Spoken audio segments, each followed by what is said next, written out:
जनी जा कमाए कलकतिया राजा, मारली सवतिया मतिया राजा। जनी जा कमाए कलकतिया राजा, मारली सवतिया मतिया राजा। लाली ओठ लाली कनवा के बाली, सुन होई ना के नथिया राजा।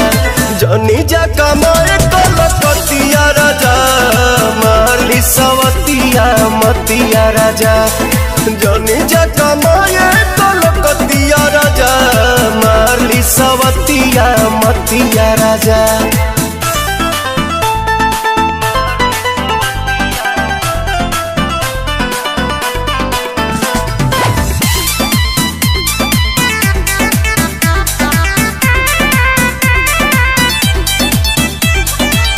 छोड़ी के मेहर हो जाई बहे हर, हमारा से बेसी ना करी के यार।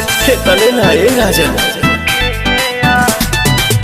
इज्जत के हानि करे, पैसा जियानी करे, केहू के न सोट बंगाल के पानी करे।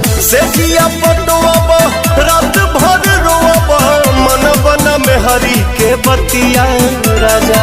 जनी जा कमाए कलकतिया राजा, मारली सवतिया मतिया राजा। जनी जा कमाए कलकतिया राजा, मारली सवतिया मतिया राजा।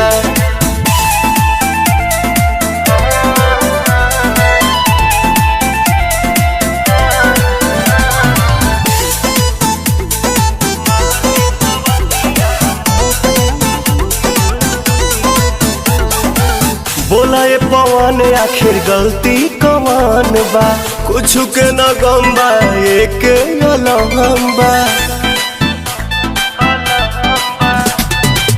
जैबा बंगाल तू तो उलझन में डाल के, कुल्ही बद जाके गहमनी की निहाल के।